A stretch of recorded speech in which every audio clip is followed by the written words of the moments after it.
Di sini sudah sedikit salah, namun apapun saja video diputus seru gitu ya. Selalu lebih besar lagi semua disebaik bus solution berapa? Ya betul, biar sebenarnya sih gitu kan.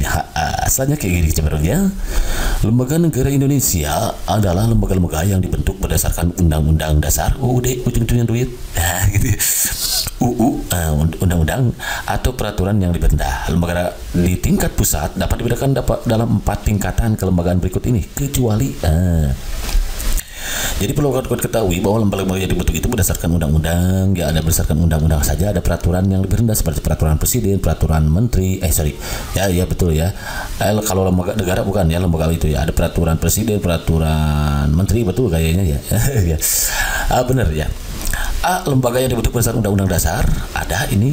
B. Lembaga yang dibentuk berdasarkan undang-undang aja, ada. Lembaga yang dibentuk berdasarkan peraturan pemerintah atau peraturan presiden, ini masuk.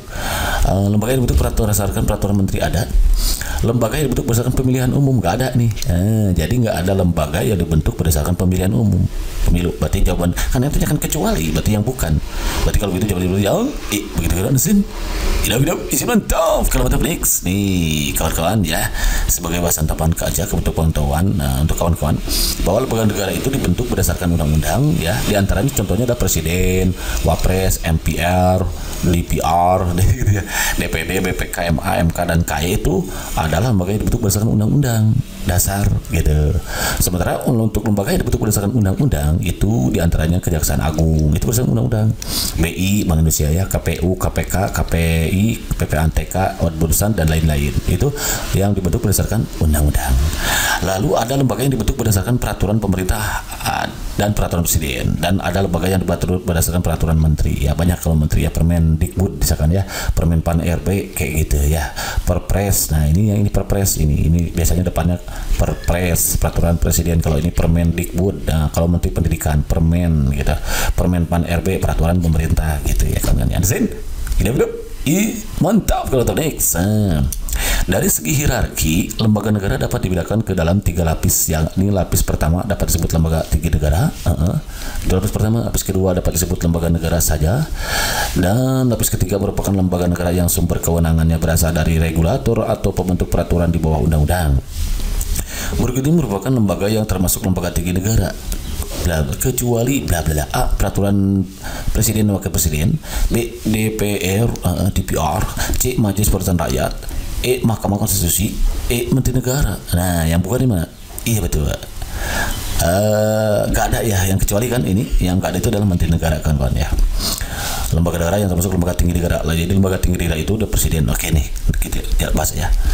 Nah untuk lembaga yang termasuk dalam lembaga tinggi negara diantaranya kawan-kawan presiden, wakil presiden, DPR, DPD, MPR, MK, MA, KY, BPK itu lembaga yang termasuk dalam lembaga tinggi negara. Jadi kalau menteri negara nggak ada.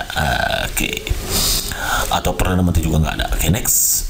Ada juga lembaga negara yang masuk dalam lapis kedua yang disebutkan dalam UUD. Kalau lapis kedua itu adalah duta, konsul, ya, satu dewan pertimbangan yang bertugas.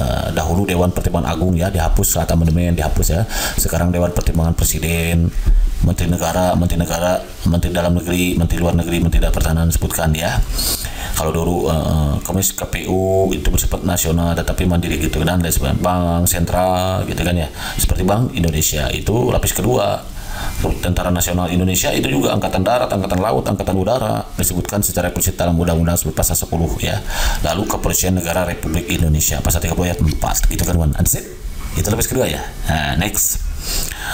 Oke, selain ke-6 lembaga yang disebutkan dalam UUD di atas, terdapat juga lembaga lain yang disejajarkan dengan organisasi lapis kedua, yakni lembaga negara yang dibentuk dengan undang-undang yang disusun antara DPR dan Presiden. Nah, lembaga ini dapat dibubarkan apabila undang-undang atau pasal yang mengatur lembaga tersebut dibatalkan melalui judicial review di Mahkamah Konstitusi. Beberapa contoh lembaga ini yaitu diantaranya Kejaksaan Agung, kawan-kawan ya. Kejaksaan Agung ini secara sejajar katanya ya, sejajar dengan lapis kedua. Kejaksaan Agung, Otoritas Jasa Keuangan, OJK itu ya sekarang ini tahun 2011 OJK, Lembaga Penjaminan Simpanan, Lembaga Penjaminan Simpanan, Komisi Nasional Hak Asasi Manusia, Komisi Pemberantasan Korupsi, Komisi Penyiaran Indonesia, Komisi Pengawasan Pengawas Persaingan Usaha, Komisi Kebenaran dan Komisi Perlindungan Anak, Ombudsman gitu kan kawan. Tidak dulu dijibat top X. Lalu kelompok ketiga adalah organ konstitusi yang termasuk kategori lembaga negara yang sumber kewenangan berasal dari regulator pembentuk peraturan dan undang-undang. Artinya keberadaan secara hukum hanya didasarkan atas kebijakan presiden atau belait presiden. Ya. Contoh lembaga-lembaga ini diantaranya Badan Pariwisata dan Ekonomi Kreatif, Badan Pengawas Keuangan, Lembaga Kalian, Lembaga Negara. Oke, lanjutlah. Nanti kalau banyak penontonnya makin bahas lagi. Oke, next. Nomor berapa ya? Nomor C ya. Lembaga tinggi negara yang telah dibubarkan adalah A. Presiden Wakil Presiden, B. Dewan Perwakilan Rakyat, Majelis Permusyawaratan Rakyat, C. Mahkamah Konstitusi, D. Perdana Menteri. Nah, lembaga tinggi negara ya Presiden Wakil Presiden ada ya sampai sekarang, DPR ada, MPR ada, MK ada, yang nggak ada itu Perdana Menteri.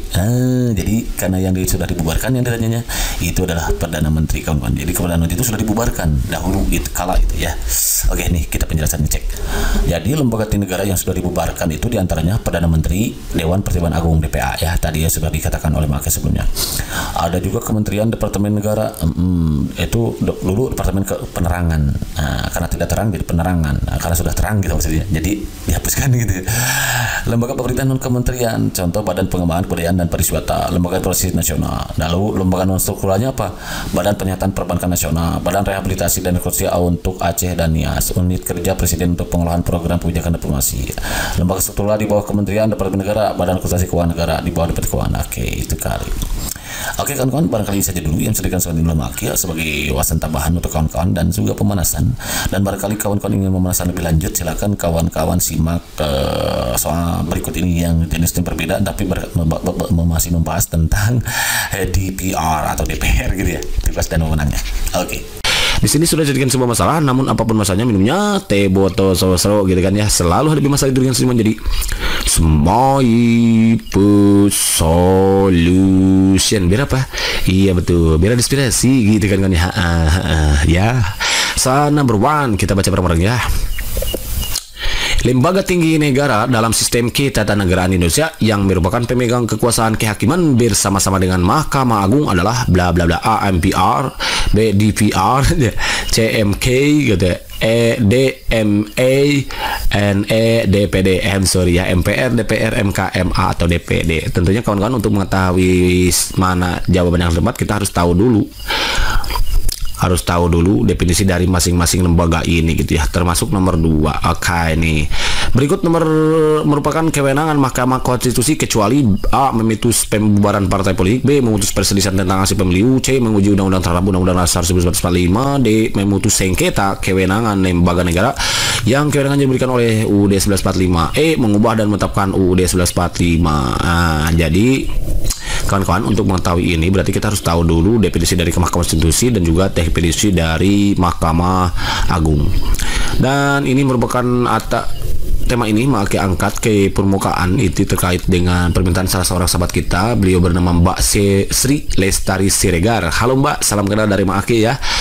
Mohon maaf, Mak Ake baru berkesempatan untuk menjawab pesannya dan baru memenuhi apa yang di requestnya 9 jam yang lalu ya, 9 hour ago ya.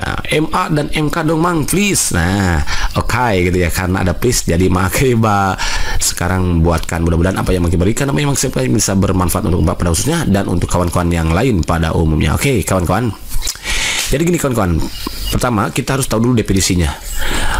Jadi yang dimaksud dengan Mahkamah Konstitusi Republik Indonesia adalah lembaga tinggi negara, kayak MPR kemarin gitu kan ya, kayak MPR ya. Kalau MPR kan kemarin asalnya lembaga tertinggi, sekarang dirubah jadi lembaga tinggi saja, ternya dibuang. Itu kawan-kawan silahkan searching lagi video Mak yang sebelumnya.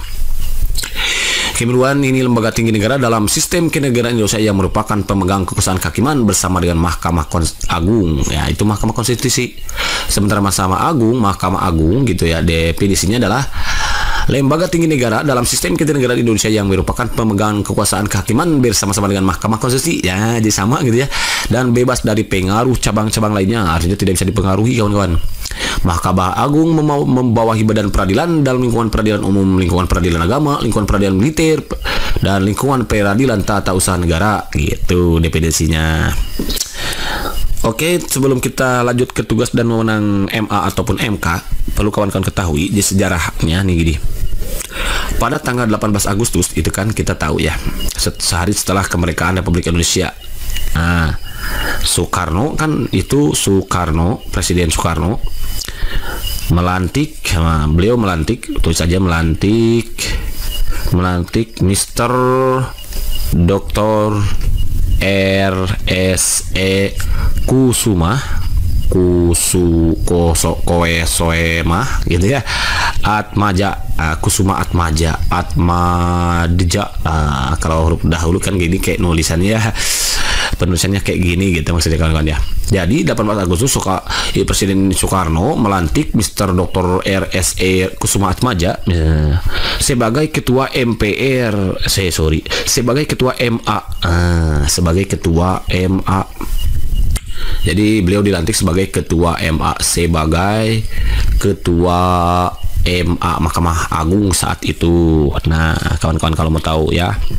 Sehingga hari itu ditetapkanlah sebagai hari jadi Mahkamah Agung. Jadi 18 Agustus itu ditetapkan sebagai hari jadi Mahkamah Agung. Nah, hari jadi Mahkamah Agung.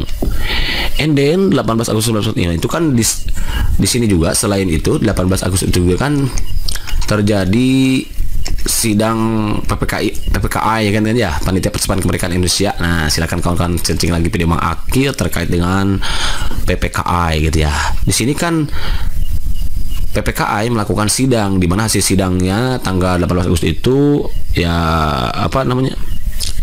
kan dia melakukan sidang dimulai tanggal 18, 19 dan berapa tuh? Silakan kawan-kawan searching lagi ya.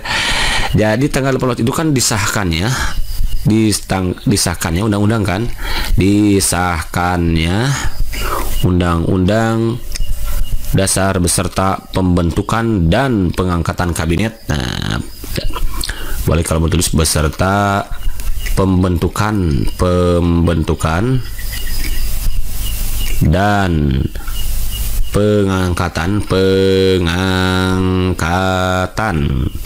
kabinet presidentil pertama Indonesia gitu saat itu. Kemudian tahun 1946 sampai 1950 Mahkamah Agung pindah ke Yogyakarta, kawan-kawan. Pindahnya kemana? Ke Yogyakarta, karena saat itu Yogyakarta pernah jadikan ibu kota kan, sebagaimana yang sudah mengakibatkan videonya tuh.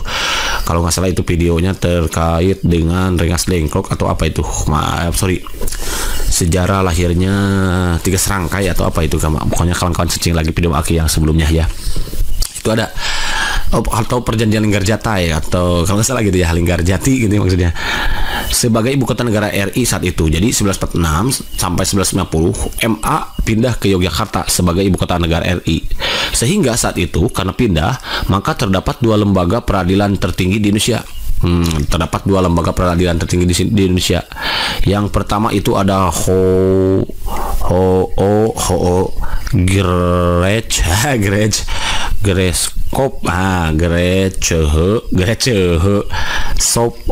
gitu kawan-kawan ya, yang ada di Jakarta nih. Yang kemudian yang kedua itu adalah Mahkamah Agung Republik Indonesia yang ada di Yogyakarta. Nah gitu.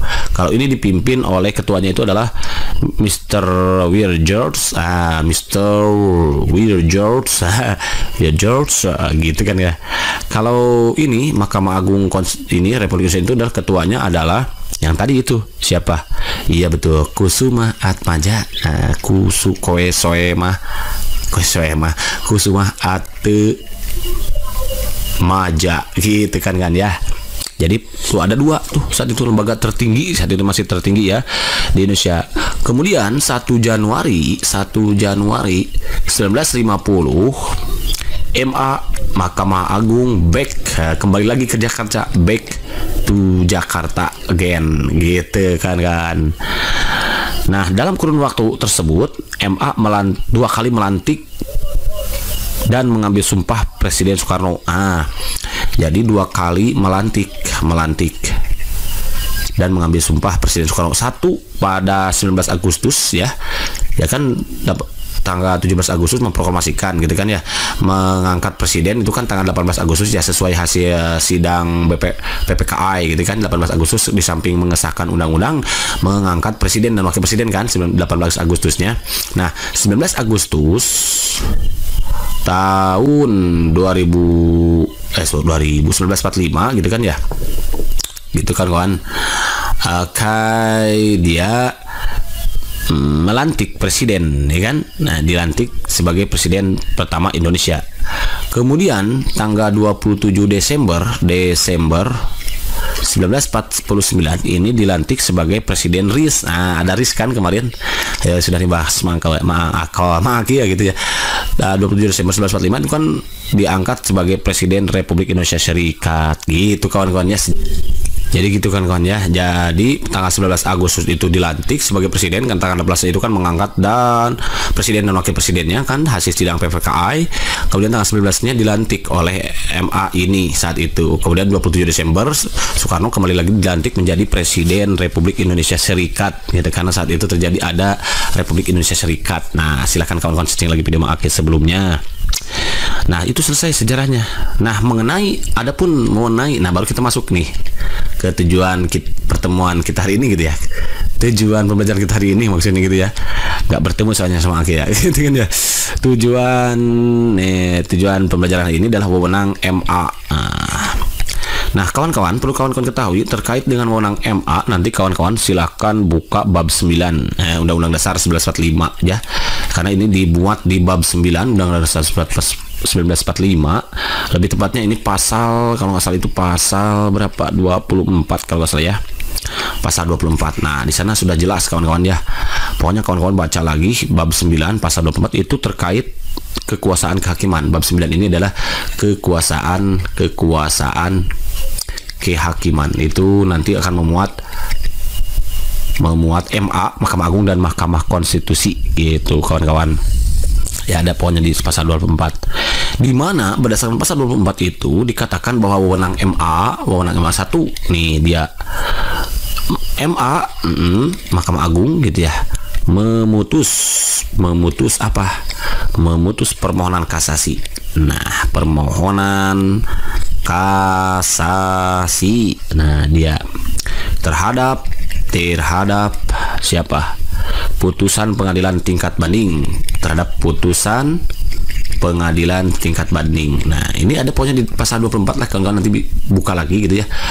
Terhadap putusan pengadilan tingkat banding, oke, gitu ya. Atau tingkat terakhir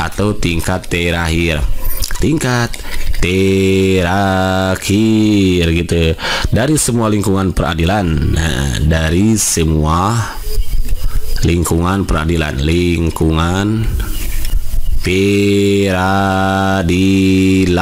oke, itu number 2. Nah, number 2 adalah MA menguji peraturan. MA menguji peraturan. Oke. MA menguji peraturan secara material. Oke, material terhadap peraturan perundangan di bawah undang-undang. Terhadap peraturan perundang-undangan, oke, di bawah undang-undang, itu nomor 2. And then nomor 3-nya nih, oke, di sini lanjutin aja di sini ya. Melakukan pengawasan tertinggi, gitu ya. Melakukan pengawasan tertinggi. Oke, gitu ya. Pengawasan tertinggi. Gitu ya. Terhadap penyelenggaraan pengadilan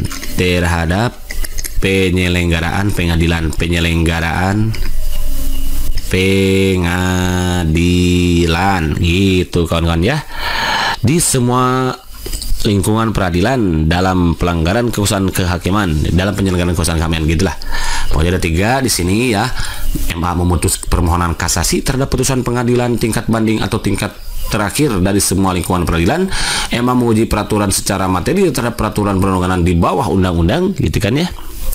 Kemudian melakukan pengawasan tertinggi terhadap penyelenggaraan peradilan di semua lingkungan peradilan dalam penyelenggaraan kekuasaan kehakiman, sama kayak nomor 1 tadi gitu.